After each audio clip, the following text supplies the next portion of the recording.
Assalamualaikum warahmatullahi wabarakatuh. Waalaikumsalam warahmatullahi wabarakatuh. Bagaimana kabar kalian anak-anak? Baik. Gimana kabar kalian? Baik. Ya, semua konsentrasi di depan. Oke, kita alhamdulillah pada pertemuan kali ini kita dapat berkumpul kembali untuk melanjutkan pertemuan sebelumnya. Pertemuan sebelumnya kalian ada tugas kelompok dan ada tugas individu. Hari ini kalian presentasikan maju ke depan. Untuk hari ini kira-kira sudah semua ya tugasnya ya. Untuk kelompoknya masing-masing kelompok sudah dicek anggotanya lengkap atau belum? Lengkap ya. Coba Pak Ahmad Fahri absen dulu. Namanya untuk Ahmad Ghazali masuk ya. Ahmad Wildan masuk ya. Terus ada yang masuk? Masuk semua ya.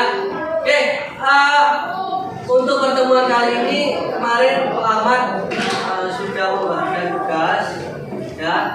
Terus kalian nanti maju satu-satu. Sekarang Pak Ahmad jelaskan dulu, tolong semua perhatikan di depan.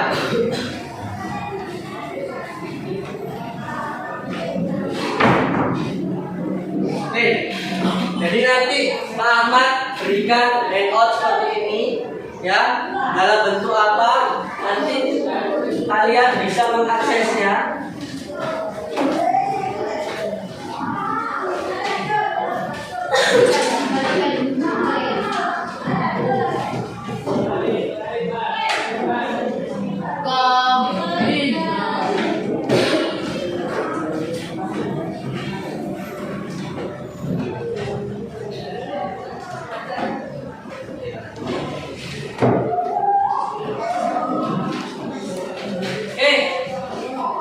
Nanti kalian bisa mengaksesnya, yang mengakses modul tadi seperti ini. Nanti kalian scanner atau di klik linknya ya. Nanti saya bagikan di kepada kalian.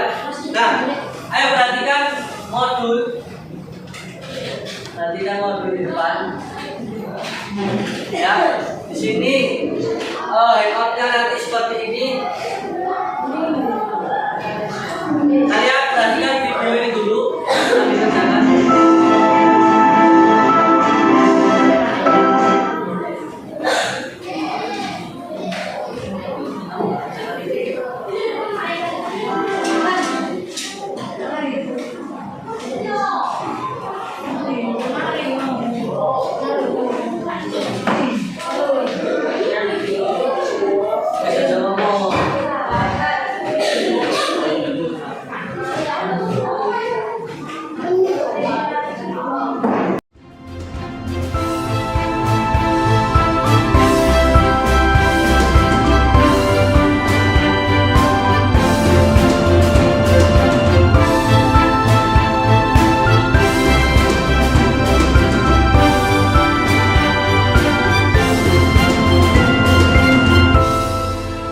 Selamat datang di kanal Nalar, mencari makna dalam peristiwa.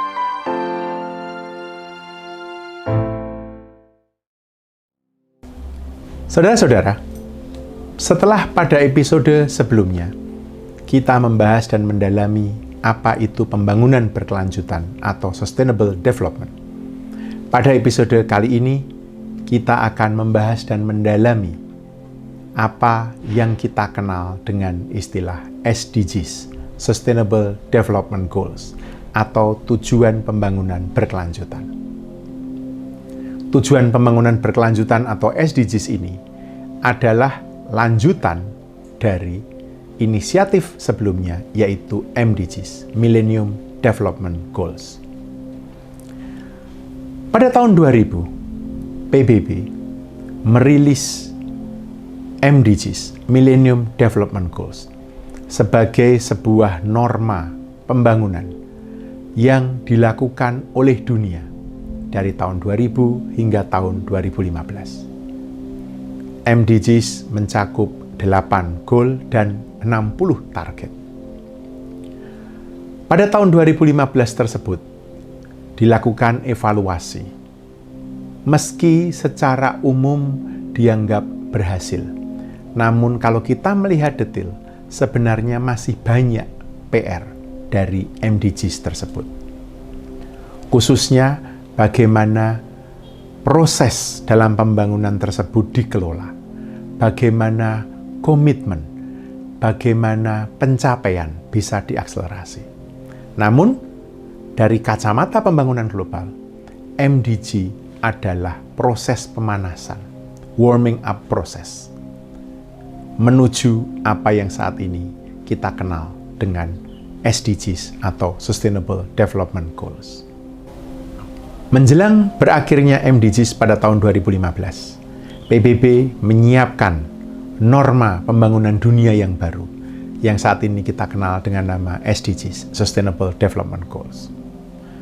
Apa yang membedakan SDGs dari MDGs? Pertama adalah pendekatan. Pendekatan MDGs adalah pendekatan top-down. Sedangkan SDGs, pendekatannya lebih stakeholder-centered. Artinya, memastikan bahwa seluruh pihak yang terlibat dalam pembangunan itu dilibatkan. Bukan semata-mata diharuskan dan diberikan arahan dari atas. Kedua, bagaimana masyarakat sipil, civil society organizations, menjadi kunci pencapaian SDGs. Ketiga, bagaimana baik negara miskin maupun negara kaya, negara utara maupun negara-negara selatan, bekerja bersama. Ini didorong dalam SDGs. Yang membedakan SDGs dari MDGs juga adalah karena ada goal mengenai partnership, mengenai kemitraan. Itu dimunculkan dalam satu goal tersendiri. Lalu ada koalisi yang terkait dengan kolaborasi. Berikutnya, revolusi pendanaan dan bagaimana data digunakan untuk menuntut akuntabilitas pelaksanaan pembangunan itu sendiri. Ketika saya pulang ke Indonesia dan bekerja di UKP 4, Unit Kerja Presiden Bidang Pengawasan dan Pengendalian Pembangunan, dan salah satu tugas saya adalah membantu pemerintah Indonesia sebagai bagian dari tim menegosiasikan agenda pembangunan pasca MDGs atau pasca 2015. Saya menyadari bahwa ada banyak aktor yang terlibat, bahwa yang saat ini kita rumuskan sebagai tujuan pembangunan berkelanjutan, sebenarnya di belakangnya ada keterlibatan berbagai aktor. Selain badan PBB sendiri, ada berbagai organisasi multilateral, ada berbagai lembaga penelitian global, ada juga sektor privat, ada juga kelompok-kelompok anak-anak muda, youth groups, ada juga masyarakat sipil. Yang saya sebutkan ini hanyalah sebagian, ada banyak yang lain. Tetapi pada intinya, pembangunan berkelanjutan adalah kepentingan semua orang di muka bumi ini. Itu mengapa dalam prosesnya aktor yang terlibat cukup banyak dan prosesnya cukup rumit. Namun memang itulah harga yang harus dibayar agar pembangunan berkelanjutan memang inklusif, semua orang terlibat. Sejauh saya ingat dan saya refleksikan, ada banyak jalur ketika PBB akhirnya merumuskan apa yang saat ini kita kenal dengan nama SDGs. Jadi, bukan hanya lewat satu track atau satu jalur, tapi ada banyak jalur yang pada akhirnya kemudian berkonvergensi. Beberapa jalur tersebut, kalau saya tidak salah ingat, diantaranya adalah jalur Open Working Group. Jalur kedua adalah jalur Sekretaris Jenderal PBB. Jalur yang ketiga adalah konsultasi eksternal PBB. Juga ada berbagai jalur yang disebut dengan aktivitas non-PBB atau non-UN. Ada juga proses yang terkait dengan General Assembly dan berbagai proses yang lain. Salah satu proses di mana Indonesia terlibat, yaitu yang terkait dengan inisiatif Sekjen PBB adalah apa yang disebut dengan High Level Panel. Lengkapnya adalah High Level Panel of Eminent Persons on the Post-2015 Development Agenda, disingkat dengan HLP atau HLP. Indonesia menjadi salah satu co-chair bersama dengan Inggris dan Liberia dalam panel tingkat tinggi ini. Panel ini bekerja mulai pada bulan September 2012 dan mengadakan konsultasi bersama dengan lebih dari 5.000 organisasi masyarakat sipil dari 121 negara di seluruh bagian bumi ini.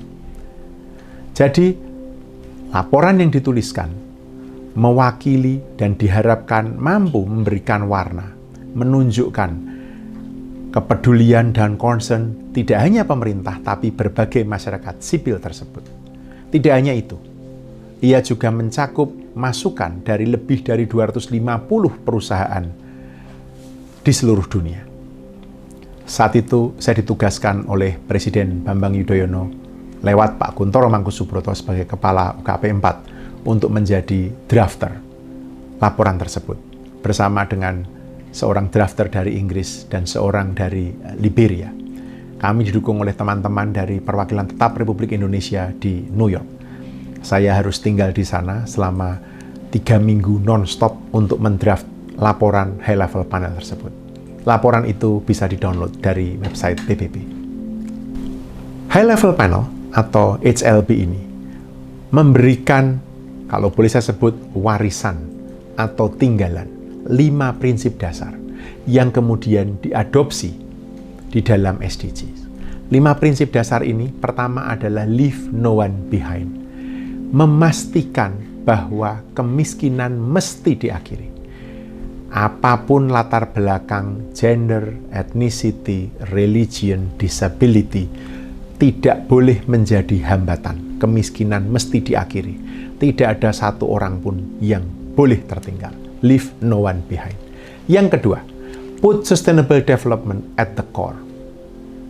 Kita mesti menghentikan pola-pola pembangunan ekonomi yang destruktif.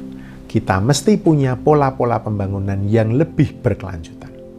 Prinsip ketiga yang dihasilkan oleh High Level Panel di dalam laporan tersebut adalah transform economies for jobs and inclusive growth.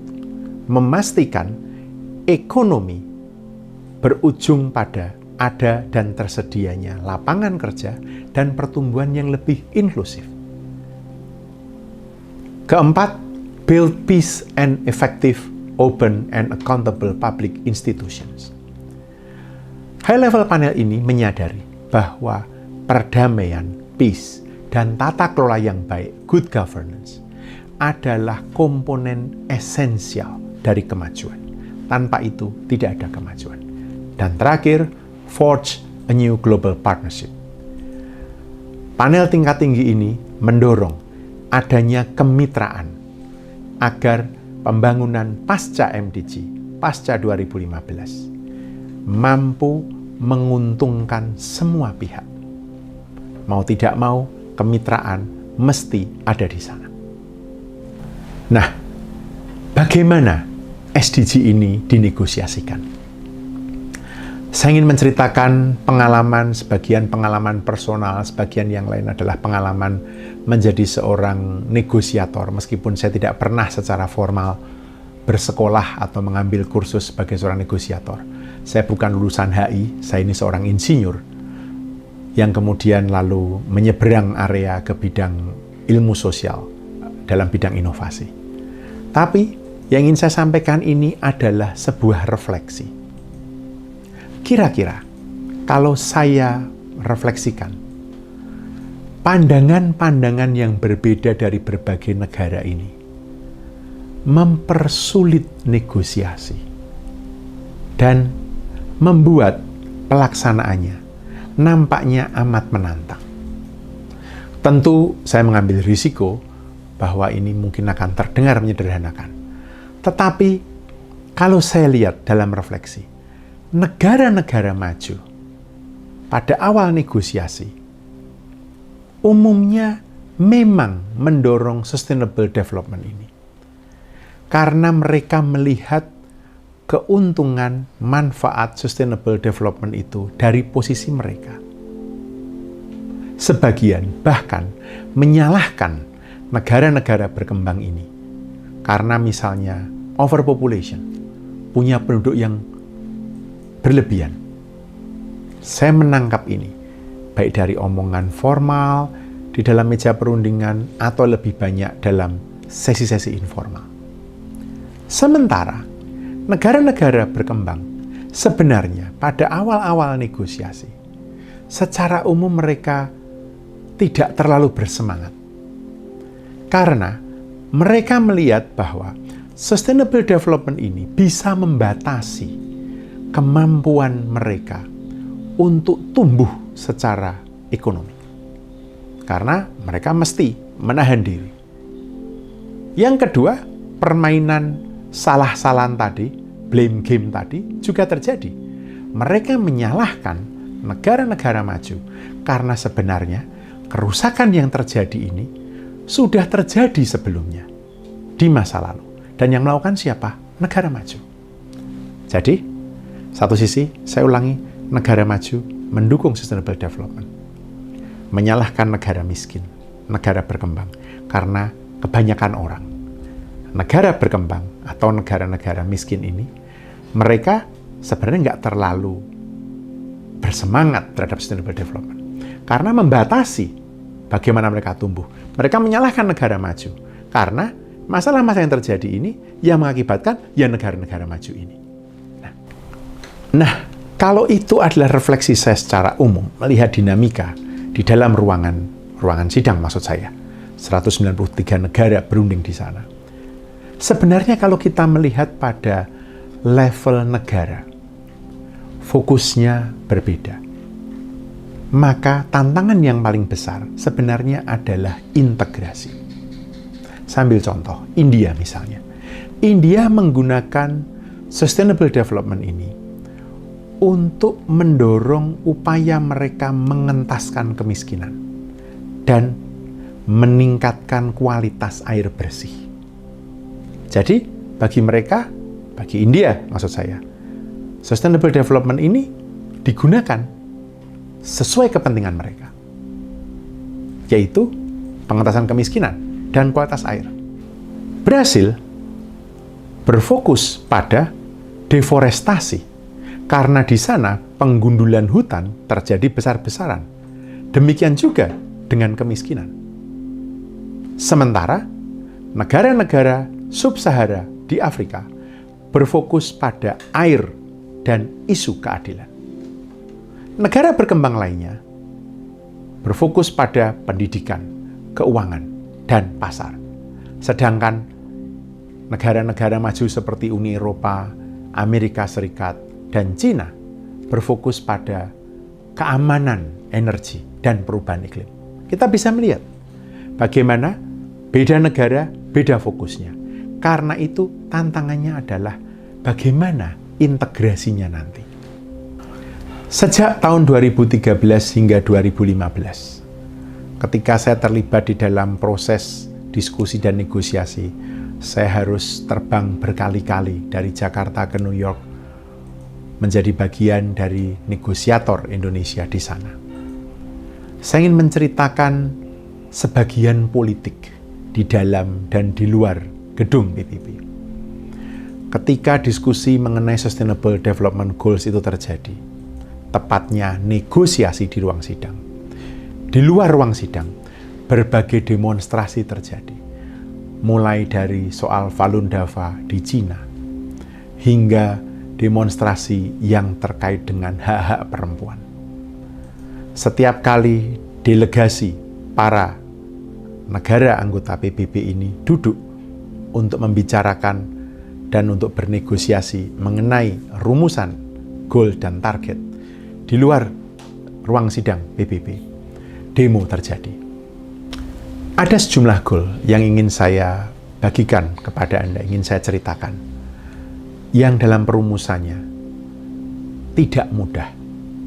Tentu semua goal juga begitu, tetapi saya akan mengambil contoh 5 yang barangkali dari situ kita bisa belajar. Pertama adalah goal mengenai gender equality, itu proposed goal ke-5. Kemudian inequality, proposed goal ke-10. Climate change, proposed goal 13. Peaceful and inclusive society, rule of law, capable institutions, itu proposed goal 16. Dan means of implementation, proposed goal 17.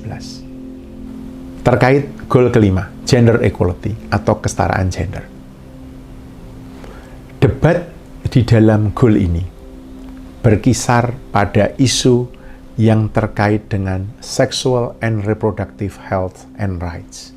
Jadi, kesehatan seksual dan reproduksi. Bagaimana hak atas kesehatan seksual dan reproduksi itu dilindungi. Posisi negara-negara ternyata berbeda-beda. Negara-negara Islam, negara Arab, negara Timur Tengah, Vatikan, dan Indonesia misalnya, punya posisi yang cenderung lebih keras karena terkait dengan isu-isu yang lebih sensitif. Meskipun demikian, Indonesia menerima goal ke-5 gender equality ini. Goal ke-10, inequality atau kesenjangan. Perdebatan mengenai goal ini berkisar pada rumusan inequality within countries and inequalities between countries. Negara-negara anggota PBB terpecah pendapatnya atas rumusan ini. Mengapa? Karena rumusan inequality within countries dianggap menjadi pintu masuk bagi negara lain untuk mencampuri urusan dalam negeri negaranya. Karena itu, kita bisa melihat bagaimana posisi negara-negara ini berbeda-beda. Lalu, goal 13, climate change atau perubahan iklim. Sebenarnya perdebatannya bukan setuju atau tidak setuju atas goal ini, melainkan apakah goal ini berdiri sendiri atau tidak. Kembali, negara-negara anggota PBB terpecah antara mereka yang mendukung climate change sebagai goal tersendiri, stand-alone goal. Sementara negara-negara yang lain tidak mendukungnya dan menginginkan climate change sebagai bagian dari goal yang lain. Mengapa? Karena ada pemikiran saat itu ketika SDGs dirumuskan, kesepakatan mengenai perubahan iklim belum selesai. Jadi ada pendapat agar diskusi dan negosiasi mengenai pembangunan pasca 2015 ini tidak mendahului hasil yang akan dikeluarkan oleh komisi atau oleh badan PBB, yaitu UNFCCC, yang akan memutuskan kesepakatan mengenai perubahan iklim. Goal 16, Peace and Good Governance. Sama halnya dengan goal 13 tadi, persoalannya bukan setuju atau tidak setuju, melainkan apakah goal ini diterima sebagai goal tersendiri atau terkait dengan goal yang lain. Dalam refleksi saya, bahkan goal 16 ini barangkali adalah goal yang paling dipertentangkan, goal yang paling contentious. Mengapa? Karena ada dua elemen di sini. Elemen pertama adalah peace and security, dan elemen kedua adalah good governance. Tidak ada masalah dengan elemen kedua, good governance. Semua akan setuju. Namun, elemen pertama, peace and security, dilihat oleh sejumlah negara sebagai sebuah celah yang memungkinkan negara-negara maju mengintrusi, bahkan mendikte kedaulatan negara yang lebih miskin, negara berkembang, atas nama pembangunan. Goal 17, Means of Implementation atau MOI. Dalam refleksi saya, goal ini barangkali adalah goal yang menunjukkan atau paling menunjukkan betapa berbedanya posisi dan arah negara maju dibandingkan negara berkembang. Negara-negara maju menginginkan bahwa means of implementation atau MOI, sarana mencapai dan sarana untuk mengimplementasikan pembangunan ini berdiri sendiri. Sedangkan negara-negara berkembang mengatakan tidak.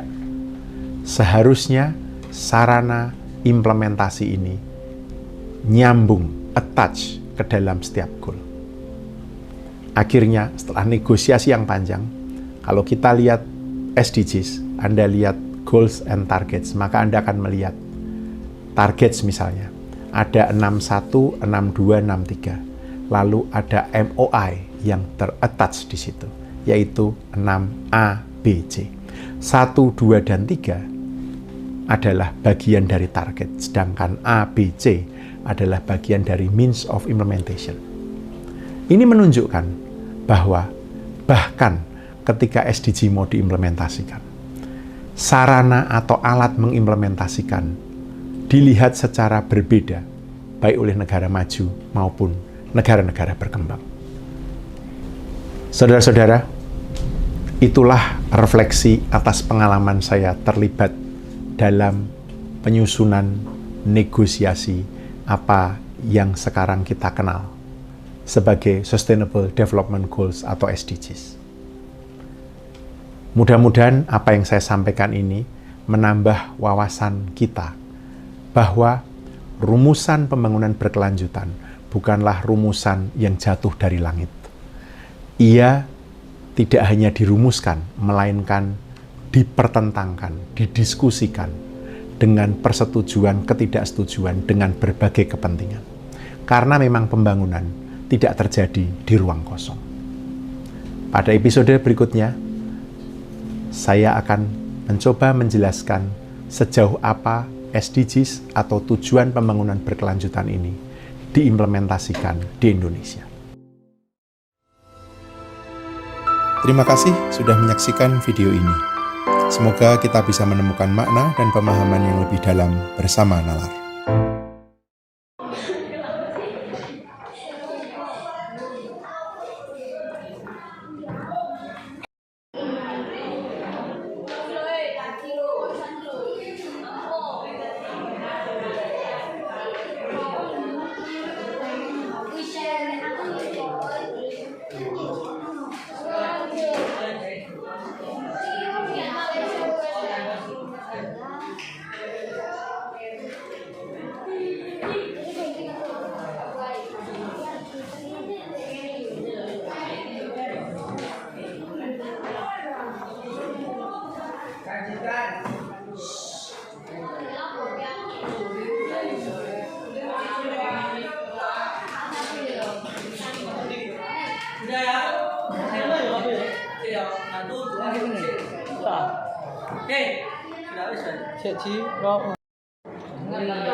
Enggak, ngomongin dulu.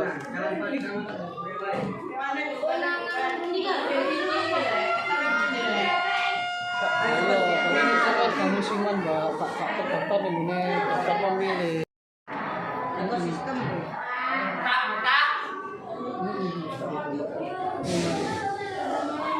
santai.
Selamat datang di kanal Nalar, mencari makna dalam peristiwa.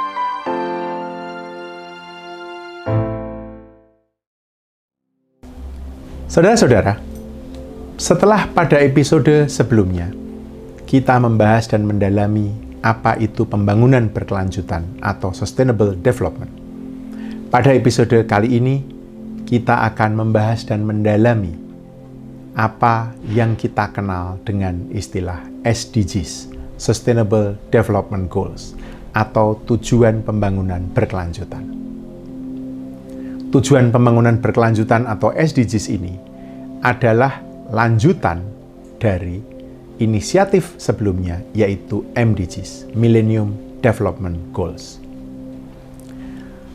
Pada tahun 2000, PBB merilis MDGs, Millennium Development Goals, sebagai sebuah norma pembangunan yang dilakukan oleh dunia dari tahun 2000 hingga tahun 2015. MDGs mencakup 8 goal dan 60 target.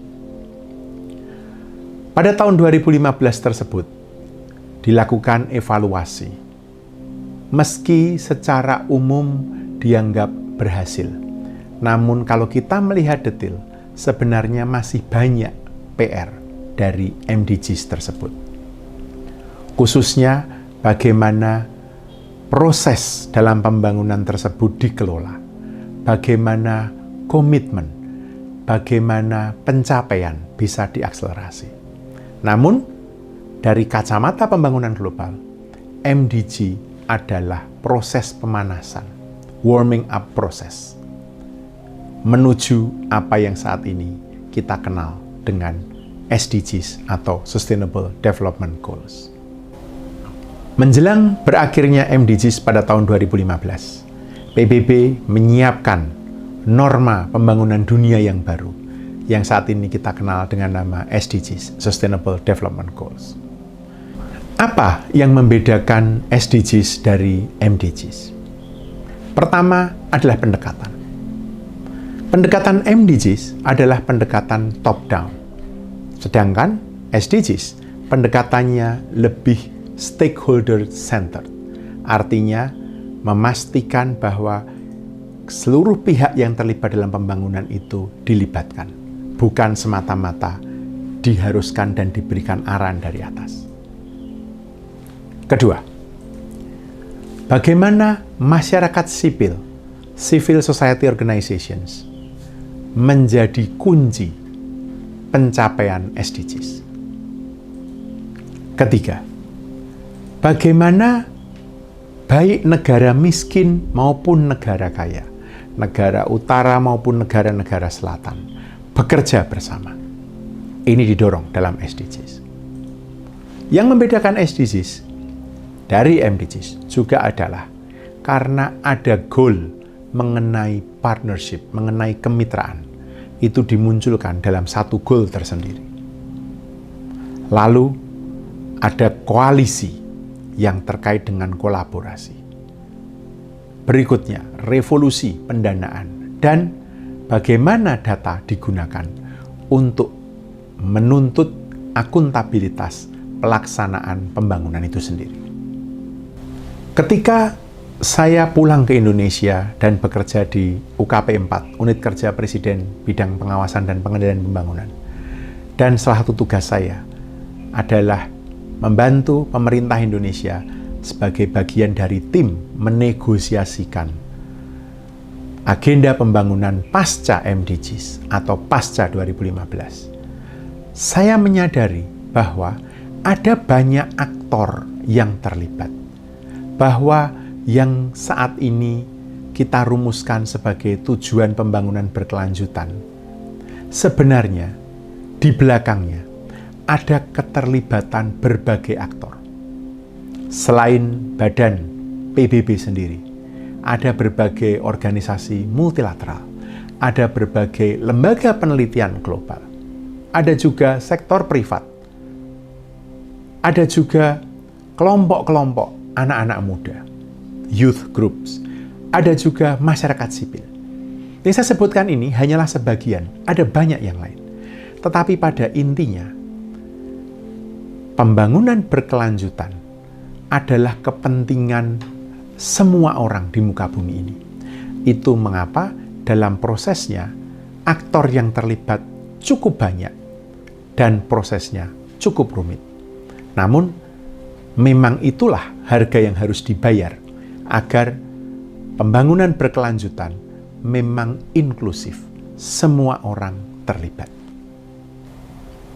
Sejauh saya ingat dan saya refleksikan, ada banyak jalur ketika PBB akhirnya merumuskan apa yang saat ini kita kenal dengan nama SDGs. Jadi, bukan hanya lewat satu track atau satu jalur, tapi ada banyak jalur yang pada akhirnya kemudian berkonvergensi. Beberapa jalur tersebut, kalau saya tidak salah ingat, diantaranya adalah jalur Open Working Group.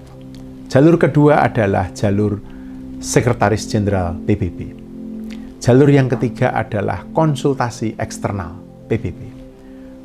Juga ada berbagai jalur yang disebut dengan aktivitas non-PBB atau non-UN. Ada juga proses yang terkait dengan General Assembly dan berbagai proses yang lain. Salah satu proses di mana Indonesia terlibat, yaitu yang terkait dengan inisiatif Sekjen PBB adalah apa yang disebut dengan High Level Panel.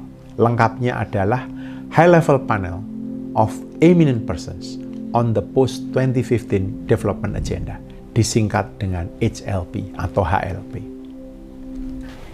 Indonesia menjadi salah satu co-chair bersama dengan Inggris dan Liberia dalam panel tingkat tinggi ini.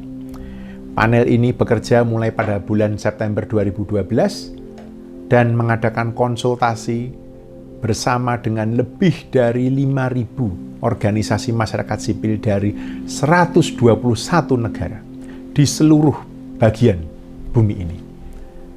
Jadi, laporan yang dituliskan mewakili dan diharapkan mampu memberikan warna, menunjukkan kepedulian dan concern tidak hanya pemerintah, tapi berbagai masyarakat sipil tersebut. Tidak hanya itu, ia juga mencakup masukan dari lebih dari 250 perusahaan di seluruh dunia. Saat itu saya ditugaskan oleh Presiden Bambang Yudhoyono lewat Pak Kuntoro Mangkusubroto sebagai Kepala UKP 4 untuk menjadi drafter laporan tersebut bersama dengan seorang drafter dari Inggris dan seorang dari Liberia. Kami didukung oleh teman-teman dari perwakilan tetap Republik Indonesia di New York. Saya harus tinggal di sana selama 3 minggu non-stop untuk mendraft laporan High Level Panel tersebut. Laporan itu bisa di-download dari website PBB. High Level Panel atau HLP ini memberikan, kalau boleh saya sebut, warisan atau tinggalan 5 prinsip dasar yang kemudian diadopsi di dalam SDGs. 5 prinsip dasar ini pertama adalah leave no one behind. Memastikan bahwa kemiskinan mesti diakhiri. Apapun latar belakang, gender, ethnicity, religion, disability, tidak boleh menjadi hambatan. Kemiskinan mesti diakhiri. Tidak ada satu orang pun yang boleh tertinggal. Leave no one behind. Yang kedua, put sustainable development at the core. Kita mesti menghentikan pola-pola pembangunan ekonomi yang destruktif. Kita mesti punya pola-pola pembangunan yang lebih berkelanjutan. Prinsip ketiga yang dihasilkan oleh High Level Panel di dalam laporan tersebut adalah transform economies for jobs and inclusive growth. Memastikan ekonomi berujung pada ada dan tersedianya lapangan kerja dan pertumbuhan yang lebih inklusif. Keempat, build peace and effective, open and accountable public institutions. High Level Panel ini menyadari bahwa perdamaian, peace, dan tata kelola yang baik, good governance, adalah komponen esensial dari kemajuan. Tanpa itu, tidak ada kemajuan. Dan terakhir, forge a new global partnership.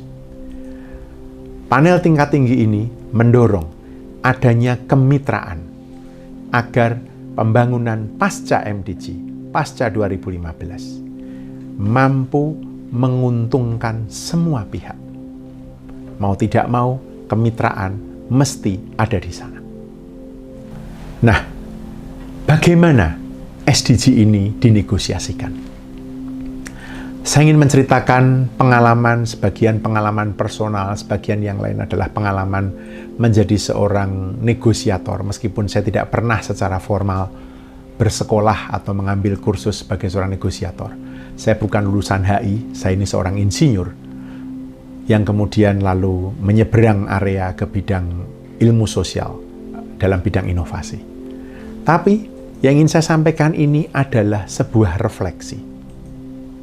Kira-kira kalau saya refleksikan pandangan-pandangan yang berbeda dari berbagai negara ini mempersulit negosiasi dan membuat pelaksanaannya nampaknya amat menantang. Tentu saya mengambil risiko bahwa ini mungkin akan terdengar menyederhanakan. Tetapi kalau saya lihat dalam refleksi, negara-negara maju pada awal negosiasi umumnya memang mendorong sustainable development ini karena mereka melihat keuntungan manfaat sustainable development itu dari posisi mereka. Sebagian bahkan menyalahkan negara-negara berkembang ini karena misalnya overpopulation, punya penduduk yang berlebihan. Saya menangkap ini, baik dari omongan formal, di dalam meja perundingan, atau lebih banyak dalam sesi-sesi informal. Sementara, negara-negara berkembang, sebenarnya pada awal-awal negosiasi, secara umum mereka tidak terlalu bersemangat. Karena mereka melihat bahwa sustainable development ini bisa membatasi kemampuan mereka untuk tumbuh secara ekonomi. Karena mereka mesti menahan diri. Yang kedua, permainan salah-salahan tadi, blame game tadi juga terjadi. Mereka menyalahkan negara-negara maju karena sebenarnya kerusakan yang terjadi ini sudah terjadi sebelumnya di masa lalu. Dan yang melakukan siapa? Negara maju. Jadi, satu sisi, saya ulangi, negara maju mendukung sustainable development. Menyalahkan negara miskin, negara berkembang, karena kebanyakan orang. Negara berkembang atau negara-negara miskin ini, mereka sebenarnya nggak terlalu bersemangat terhadap sustainable development. Karena membatasi bagaimana mereka tumbuh. Mereka menyalahkan negara maju. Karena masalah-masalah yang terjadi ini yang mengakibatkan ya negara-negara maju ini. Nah, kalau itu adalah refleksi saya secara umum, melihat dinamika di dalam ruangan sidang maksud saya, 193 negara berunding di sana. Sebenarnya kalau kita melihat pada level negara, fokusnya berbeda. Maka tantangan yang paling besar sebenarnya adalah integrasi. Sambil contoh, India misalnya. India menggunakan sustainable development ini untuk mendorong upaya mereka mengentaskan kemiskinan dan meningkatkan kualitas air bersih.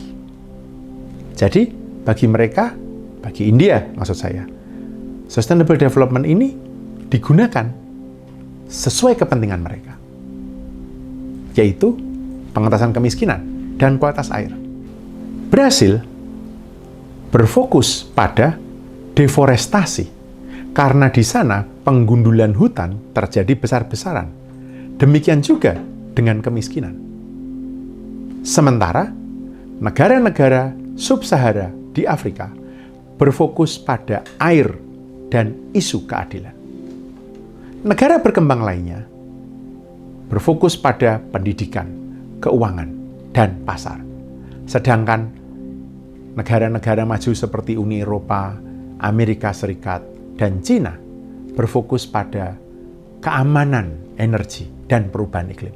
kita bisa melihat bagaimana beda negara, beda fokusnya.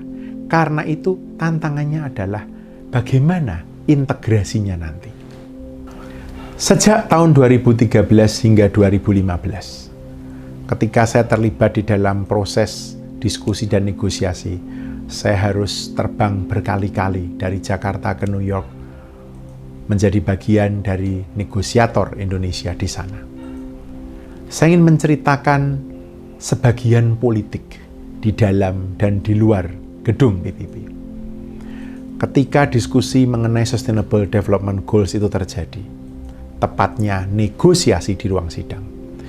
Di luar ruang sidang, berbagai demonstrasi terjadi.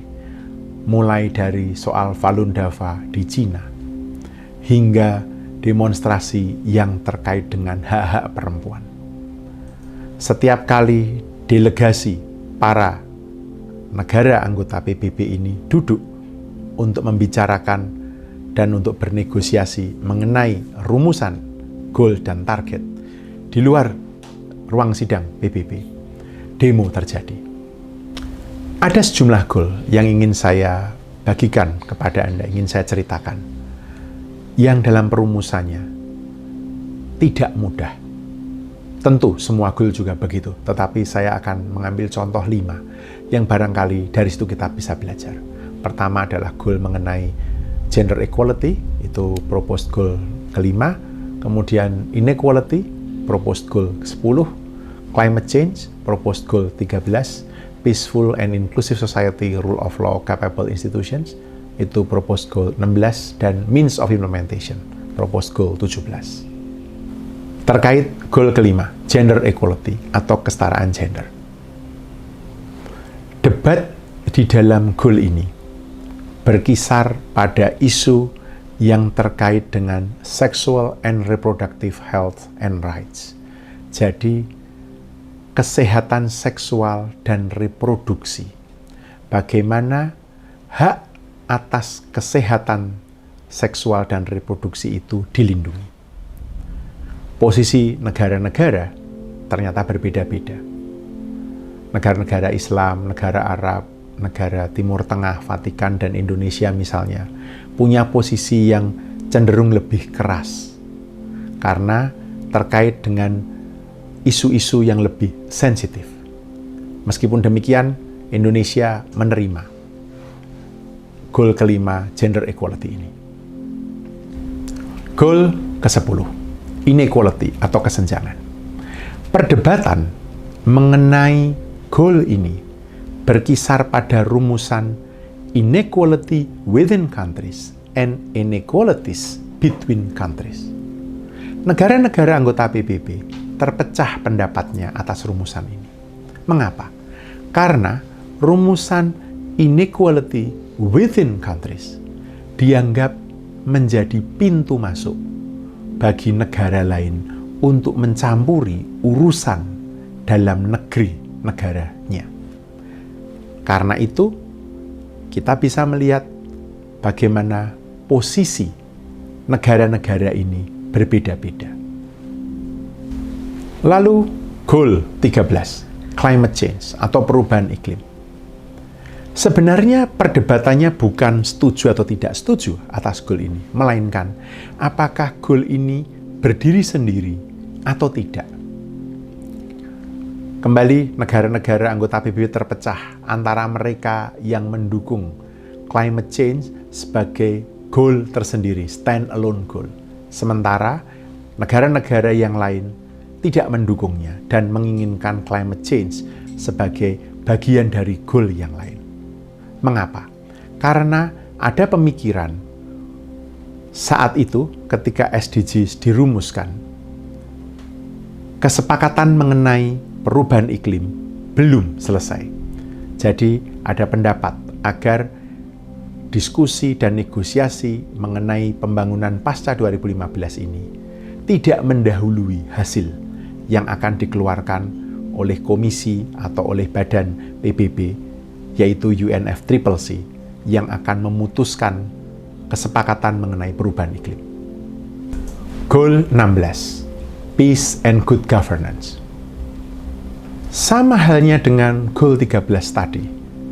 Persoalannya bukan setuju atau tidak setuju, melainkan apakah goal ini diterima sebagai goal tersendiri atau terkait dengan goal yang lain. Dalam refleksi saya, bahkan goal 16 ini barangkali adalah goal yang paling dipertentangkan, goal yang paling contentious. Mengapa? Karena ada dua elemen di sini. Elemen pertama adalah peace and security, dan elemen kedua adalah good governance. Tidak ada masalah dengan elemen kedua, good governance. Semua akan setuju. Namun, elemen pertama, peace and security, dilihat oleh sejumlah negara sebagai sebuah celah yang memungkinkan negara-negara maju mengintrusi, bahkan mendikte kedaulatan negara yang lebih miskin, negara berkembang, atas nama pembangunan. Goal 17, Means of Implementation atau MOI. Dalam refleksi saya, goal ini barangkali adalah goal yang menunjukkan atau paling menunjukkan betapa berbedanya posisi dan arah negara maju dibandingkan negara berkembang. Negara-negara maju menginginkan bahwa means of implementation atau MOI, sarana mencapai dan sarana untuk mengimplementasikan pembangunan ini berdiri sendiri. Sedangkan negara-negara berkembang mengatakan tidak. Seharusnya sarana implementasi ini nyambung, attach ke dalam setiap goal. Akhirnya setelah negosiasi yang panjang, kalau kita lihat SDGs, Anda lihat goals and targets, maka Anda akan melihat targets misalnya, ada 61, 62, 63. Lalu ada MOI yang ter-attach di situ, yaitu 6A, B, C. 1, 2, dan 3 adalah bagian dari target, sedangkan A, B, C adalah bagian dari means of implementation. Ini menunjukkan bahwa bahkan ketika SDG mau diimplementasikan, sarana atau alat mengimplementasikan dilihat secara berbeda, baik oleh negara maju maupun negara-negara berkembang. Saudara-saudara, itulah refleksi atas pengalaman saya terlibat dalam penyusunan negosiasi apa yang sekarang kita kenal sebagai Sustainable Development Goals atau SDGs. Mudah-mudahan apa yang saya sampaikan ini menambah wawasan kita bahwa rumusan pembangunan berkelanjutan bukanlah rumusan yang jatuh dari langit. Ia tidak hanya dirumuskan, melainkan dipertentangkan, didiskusikan dengan persetujuan, ketidaksetujuan dengan berbagai kepentingan. Karena memang pembangunan tidak terjadi di ruang kosong. Pada episode berikutnya, saya akan mencoba menjelaskan sejauh apa SDGs atau tujuan pembangunan berkelanjutan ini diimplementasikan di Indonesia. Terima kasih sudah menyaksikan video ini. Semoga kita bisa menemukan makna dan pemahaman yang lebih dalam bersama Nalar.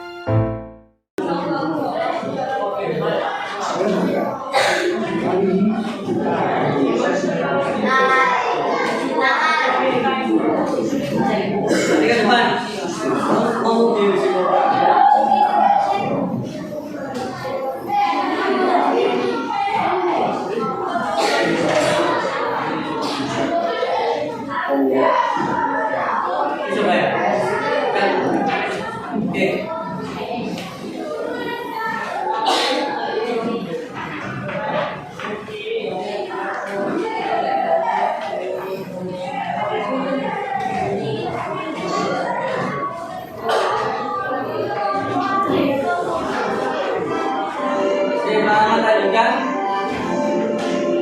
Jadi, apa pengertian pembangunan berkelanjutan?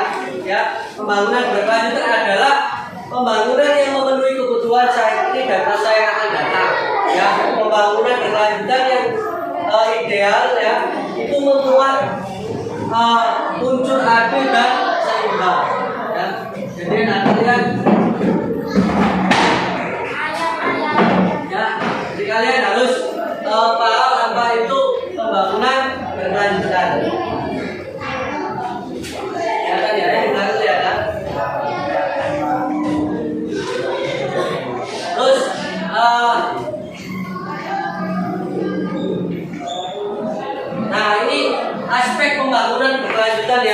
ada pertumbuhan ekonomi ya, ada sosial, ada lingkungan. Nah, aspek pembangunan berkelanjutan ini ada 4 aspek ya. Proses pembangunan berlangsung secara berkesinambungan dan terjadi peningkatan kualitas sumber daya alam. Sumber daya alam memiliki batas di mana penggunaan berlebihan akan menyebabkan berkurangnya kuantitas dan kualitas yang berdampak pada berkurangnya kemampuan alam mendukung kehidupan manusia. Jadi nanti kalian baca di rumah ya. Mario hanya menjelaskan inti-intinya saja karena nanti hemat ini saya bagikan. Paham ya? Terus ini ya apa ciri-ciri pembangunan berkelanjutan? Ya ada pembangunan yang ideal untuk jangka pendek dan jangka panjang. Ya, perhatian pada hubungan antara manusia dan manusia dengan alam. Pengendalian dalam pemanfaatan sumber daya alam, pemenuhan kebutuhan, terus penghematan, pemberantasan kemiskinan dan lain-lain ya.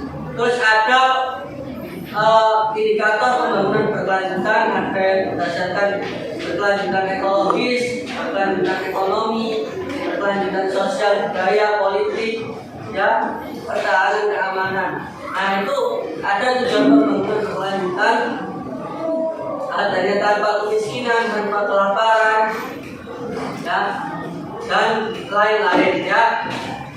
Itu penjelasannya. Sekarang kalian presentasikan menurut kelompoknya masing-masing. Oke, dari kelompok yang sebelah sini maju ke depan. Nanti kelompok yang lain bertanya ya kepada kelompok satu ya, Pak ya. Kayak kemarin.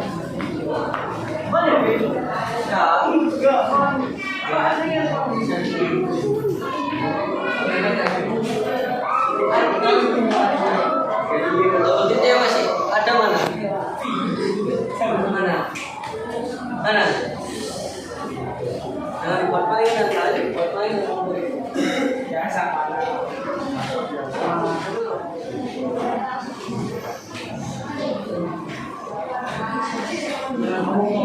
Apa ada orang yang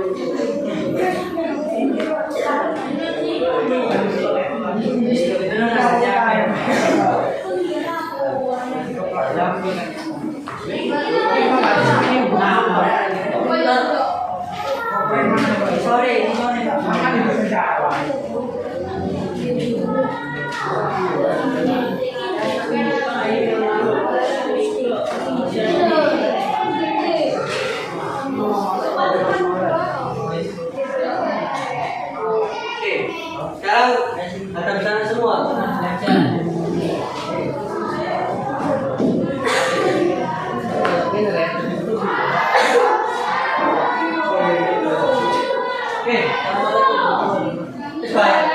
Assalamualaikum warahmatullahi wabarakatuh. Saya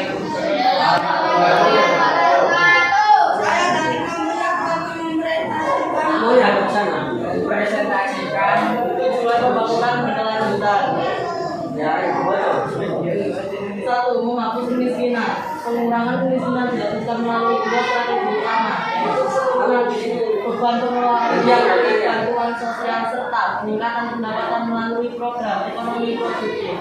Kebijakan ekonomi makro juga menjadi masyarakat untuk pengurangan kemiskinan dari pengurangan inflasi. Kedua, mengakhiri kelaparan.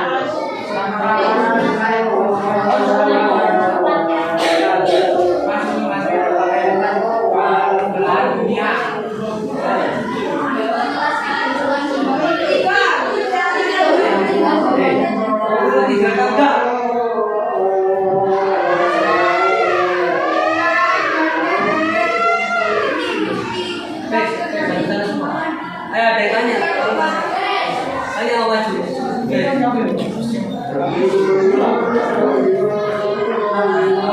Tanya ayo. Tanya. Berdiri kamu. Ayo dan cepat kamu berdiri. Tanya. Buat tanya. ada yang ditanyakan. Untuk penjelasan untuk kemiskinan apa tadi ya tanya. Nah itu ada pertanyaan. Ayo. Apa sih keluar apa? Ayo.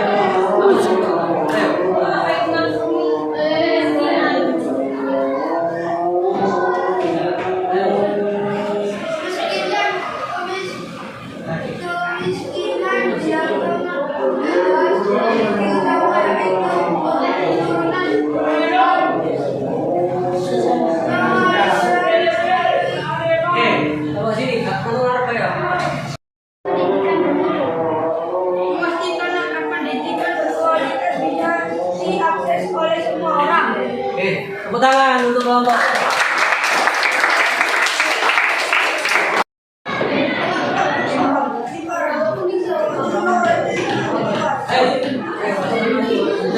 Assalamualaikum warahmatullahi wabarakatuh. Waalaikumsalam warahmatullahi wabarakatuh.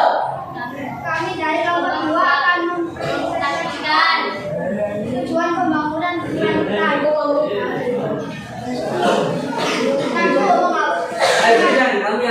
Kamu yang Apa itu kemiskinan? Pengurangan kemiskinan dapat dilalui dua strategi, yaitu apa fungsi pendidikan? Pastikan agar pendidikan berkualitas bisa diakses oleh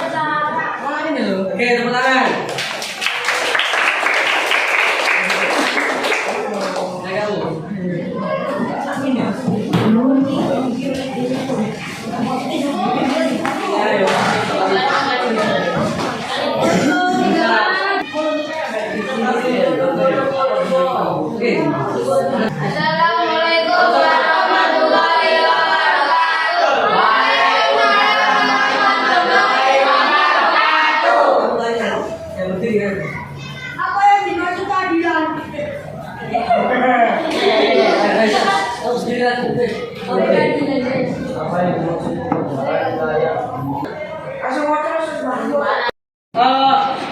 Itu tadi sudah baik. Oke, itu tadi presentasi dari teman-teman kalian untuk 1 dan 4. Oke, semuanya presentasinya bagus, pekerjaannya juga bagus, ya. Oke, anak-anak sekalian, ya, alhamdulillah kita sudah menyelesaikan pembelajaran tentang pembangunan berkelanjutan, ya.